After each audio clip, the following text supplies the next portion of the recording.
Hello dear students, आज हम discuss करने जा रहे हैं ग्रीन केमिस्ट्री और इसके 12 उसूल 12 प्रिंसिपल्स जो पूरी केमिस्ट्री ग्रीन केमिस्ट्री को डिफाइन करते हैं। ठीक है, ग्रीन केमिस्ट्री का जो कॉन्सेप्ट है ये दिया था पॉल एनस्टस ने, और ये कब दिया था इसने? पॉल एनस्टस ने, पी एनस्टस ने दिया था ये 1994 में, वेरी रिसेंटली। यानी ये नई केमिस्ट्री है, नई ब्रांच है केमिस्ट्री की, और ये उस टाइम पे ये 12 प्रिंसिपल्स दिए गए थे एक्चुअली। देखो, अगर हम सिंपल केमिस्ट्री की बात करेंगे ना, केमिस्ट्री का जो डेवलपमेंट में इसमें बहुत ज़्यादा रोल है, बहुत इम्पोर्टेंट रोल है।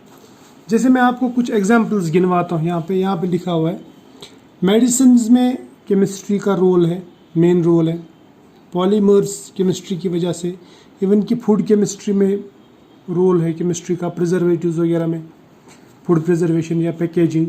इस तरह से एग्रोकेमिकल्स, ठीक है, इस तरह से मेटलर्जी में केमिस्ट्री का रोल है। फ्यूल है, डाइज है, ड्रग्स वगैरह, इस तरह से टेक्सटाइल्स जो है, हर जगह केमिस्ट्री का रोल है।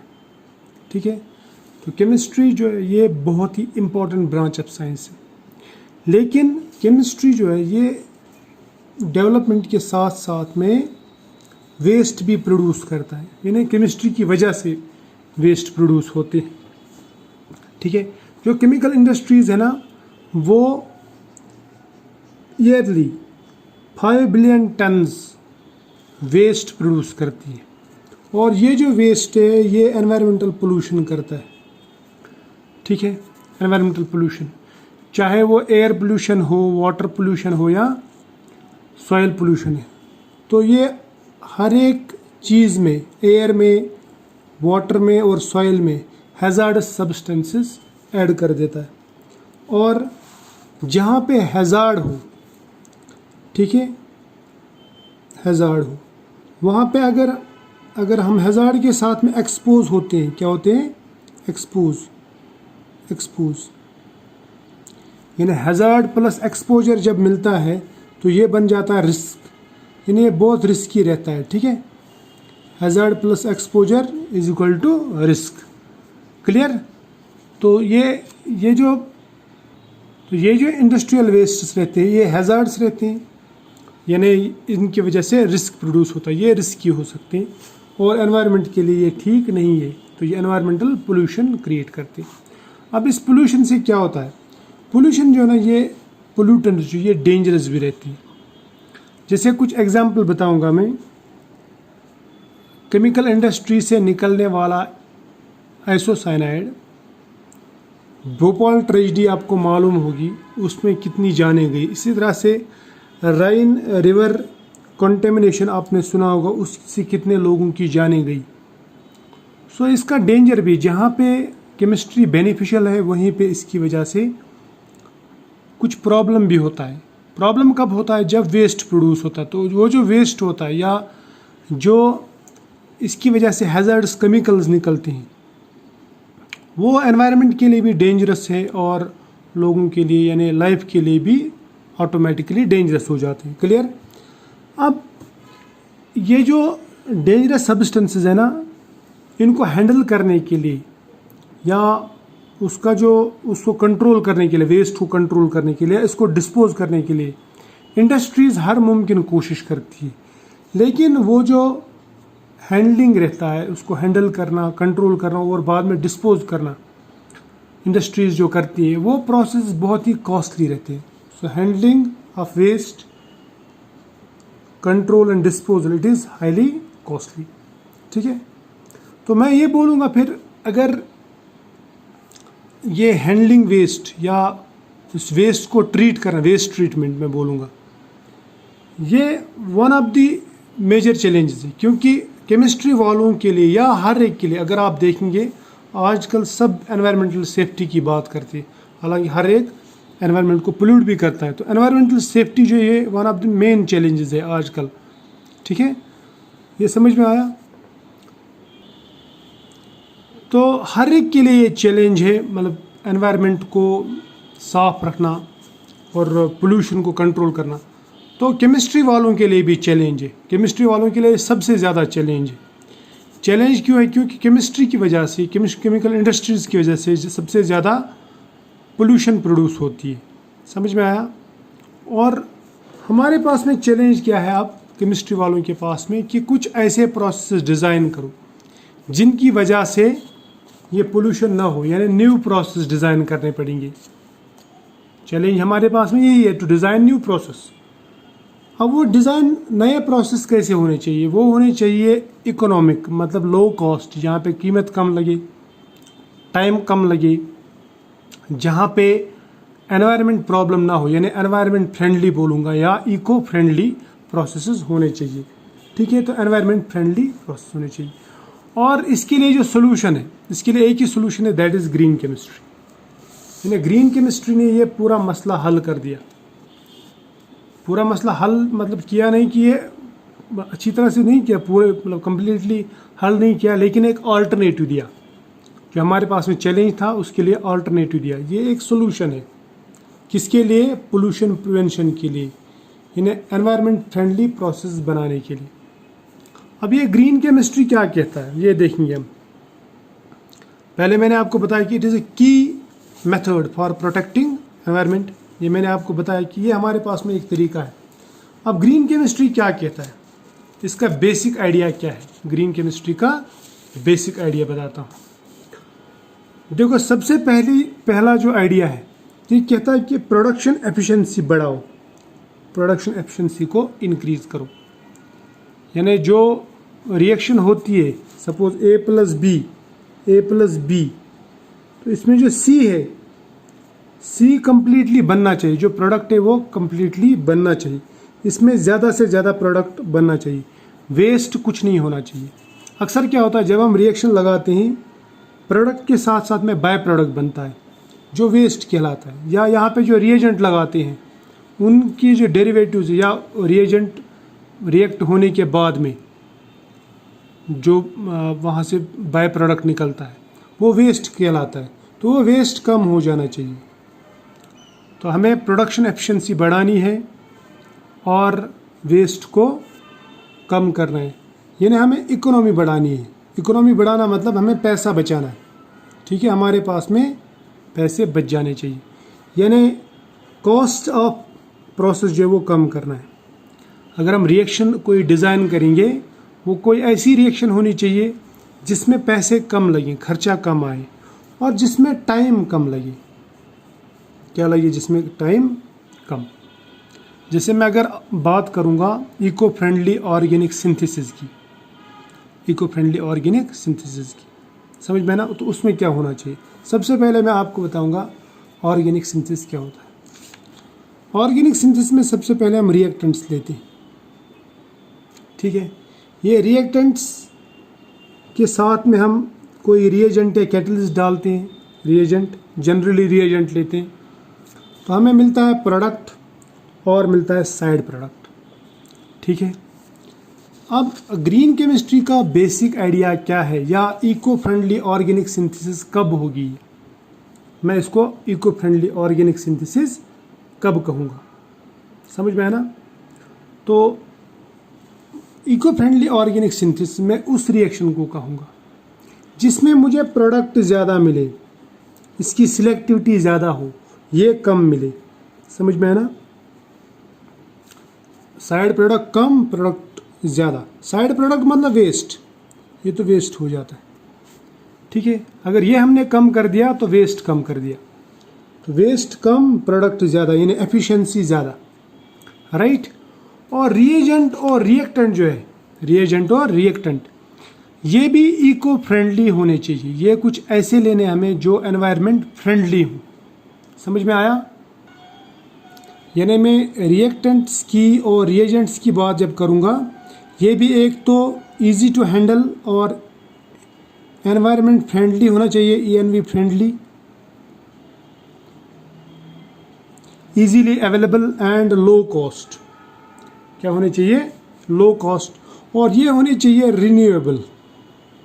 रिन्यूएबल यानी ये कुछ उस सोर्स से मिलने चाहिए जो रिन्यूएबल हो, डिप्लीटिंग ना हो, यानी जो हम बार बार बना सके, जो जिसकी हमें बहुत बड़ी तादाद मालूम मतलब मौजूद हो और जो बार बार बने, जिस तरह सेलुलोज नेचुरल सोर्स है ना, वो बार बार बनता है, उसको मैं बोल सकता हूँ रिन्यूएबल सोर्स है। अगर हम कहीं पे सेलुलोज एज रिएक्टेंट यूज़ करते हैं तो रिन्यूएबल है, लेकिन अगर मैं उसके बदले में पेट्रोल यूज़ करता हूँ तो पेट्रोल रिन्यूएबल नहीं है, क्योंकि उसके रिजर्व्स रहते हैं, वो ख़त्म हो गए तो समझो ख़त्म, हमें फिर नया रिजर्व ढूंढना है, पेट्रोलियम रिजर्व। ठीक है, तो हमारे पास में ये रिन्यूएबल होना चाहिए। क्लियर। उसके बाद में मैंने आपको बताया कि प्रोडक्ट यील्ड ज़्यादा होनी चाहिए और इसकी सिलेक्टिविटी ज़्यादा होनी चाहिए। यानी ये सिलेक्टिवली यही बन जाए तो अच्छी बात है, ये ना बने तो अच्छी बात है। यानी इसका यील्ड ज़्यादा, इसका यील्ड कम, या इसका ये नहीं बने तो बहुत अच्छी बात है। उसको मैं बोल सकता हूँ ये इको फ्रेंडली ऑर्गेनिक सिंथेसिस। उसके बाद में इसमें जो एनर्जी एफिशिएंसी वो ज़्यादा होनी चाहिए। एनर्जी एफिशिएंसी ज़्यादा मतलब इस प्रोसेस में अगर कम एनर्जी लग जाए तो ये इको फ्रेंडली है, अगर ज़्यादा एनर्जी लग जाए तो इको फ्रेंडली नहीं है। यानी हमें ज़्यादा हीट देने की ज़रूरत ना पड़े, कम हीट में, कम टेम्परेचर में, कम एनर्जी में रिएक्शन हो जाए, उसको मैं बोल सकता हूँ कि ये eco friendly organic synthesis. Clear. और एक ख़ास बात जो रिएक्शन में होनी चाहिए, जिसको मैं इको फ्रेंडली ऑर्गेनिक सिंथेसिस बोल सकता हूँ, ये मैंने बोला था ना कि इजी टू हैंडल होना चाहिए, और साथ साथ में ये सेफ भी होना, सेफ प्रोसेस यानी इसमें ये हैज़ार्डस नहीं, केमिकल्स नहीं निकलने चाहिए, ये डेंजरस नहीं होना चाहिए, या यहाँ से कोई एक्सप्लोजन वगैरह नहीं होना चाहिए। उसको मैं बोल सकता हूँ कि ये सेफ प्रोसेस है। क्लियर। और इस रिएक्शन में रिएक्शन करने के बाद में जो पोल्यूशन है वो कम से कम निकलनी चाहिए या नहीं निकलनी चाहिए। ठीक है, तो मिनिमम एनवायरमेंटल पोल्यूशन होना चाहिए यहाँ पे, या फिर नो एनवायरमेंटल पोल्यूशन। क्लियर। यहाँ तक तो समझ में आया, शाबाश। तो ये सब चीज़ें जो है ना ऑर्गेनिक सिंथेसिस में इंट्रोड्यूस की गई ग्रीन केमिस्ट्री के थ्रू। ग्रीन केमिस्ट्री ये एक नया ब्रांच है केमिस्ट्री का, जिसको हम ग्रीन केमिस्ट्री कहते हैं, जो पॉल एनास्टस ने इंट्रोड्यूस किया। उसकी इस पे बहुत सारी बुक्स भी हैं। ठीक है, तो ये ग्रीन केमिस्ट्री हमें सिखाता है कि हम किस तरह से एक अच्छी रिएक्शन कर सकते हैं, या हम किस तरह कोशिश कर सकते हैं कि एनवायरमेंटल फ्रेंडली रिएक्शन बन जाए।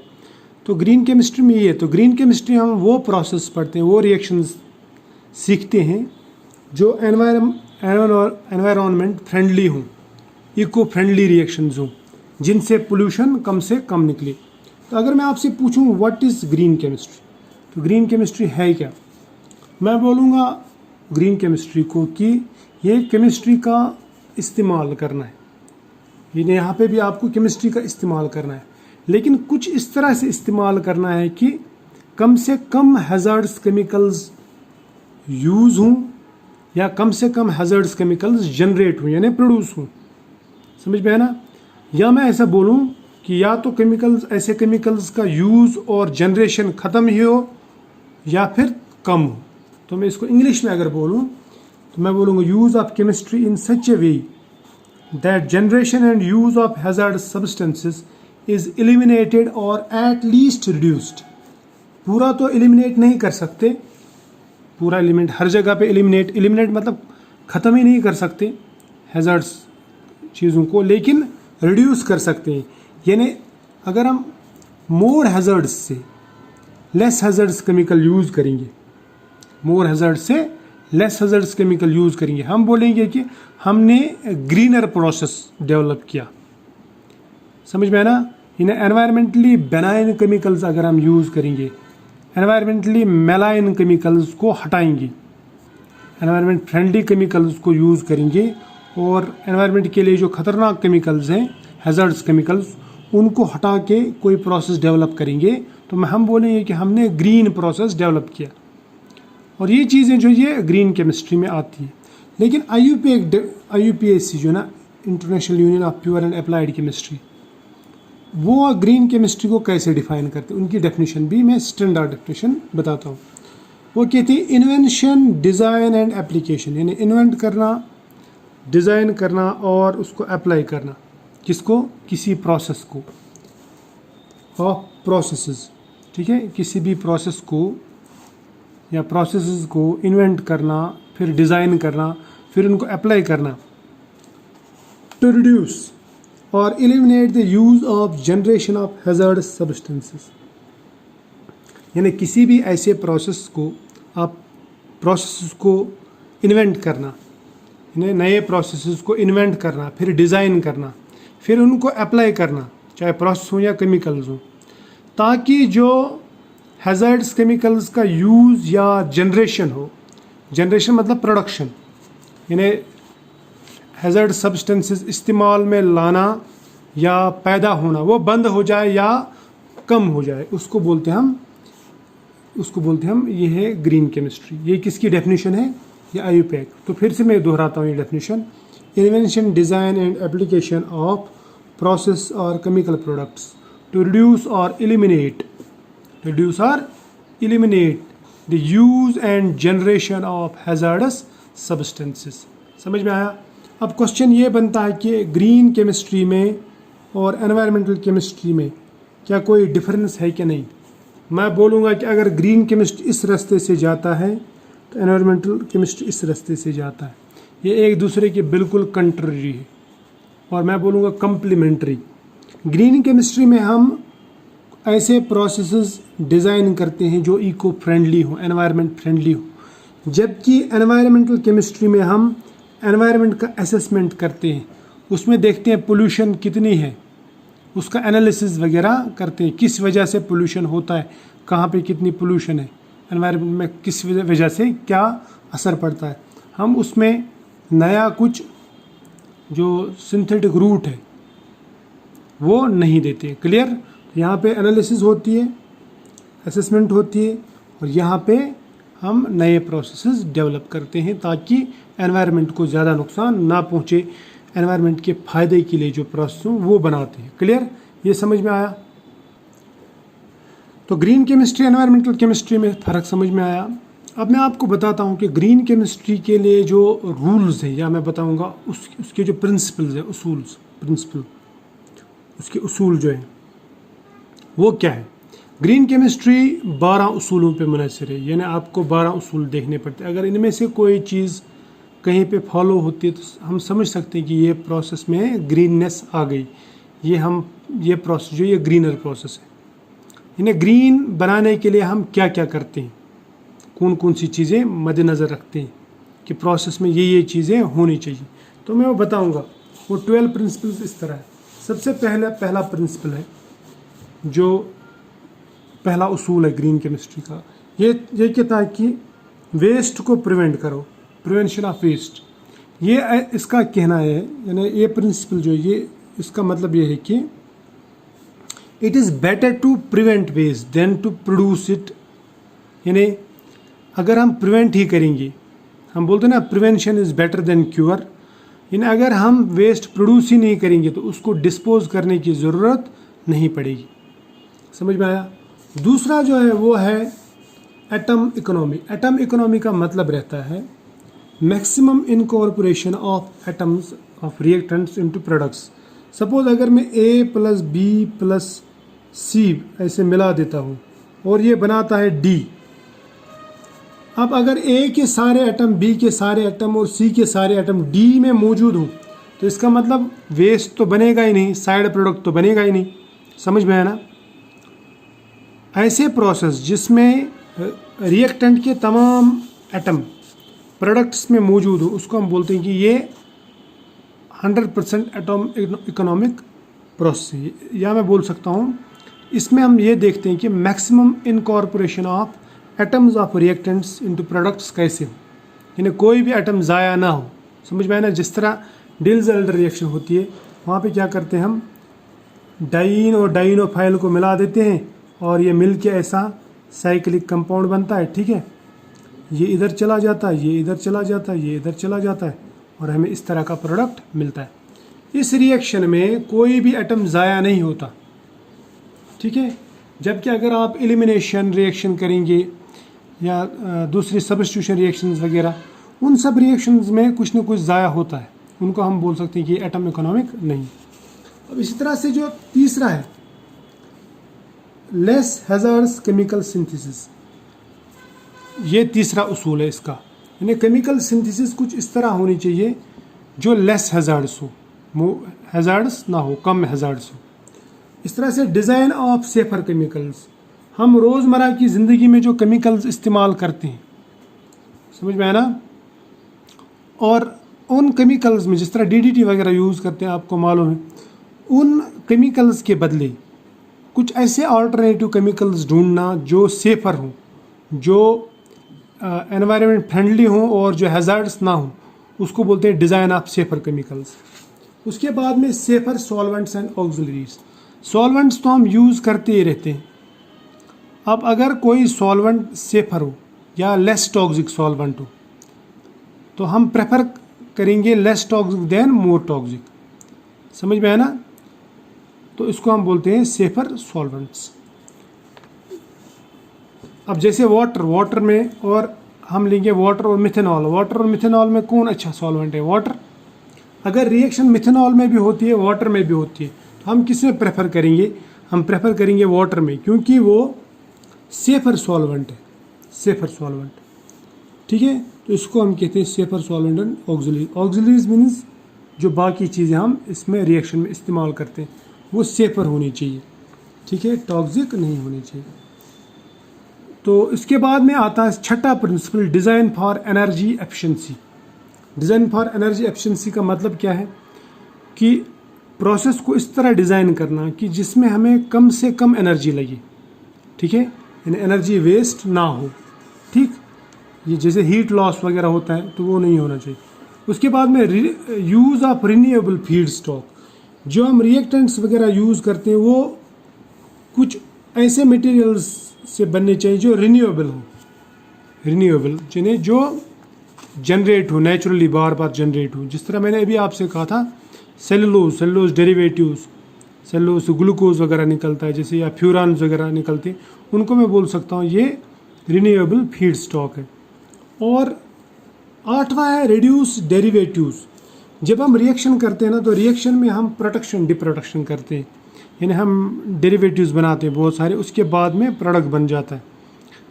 तो यानी मल्टी स्टेप सिंथेसिस होती है, जिसको मैं बोलूँगा जैसे 40 स्टेप 50 स्टेप में रिएक्शन होती।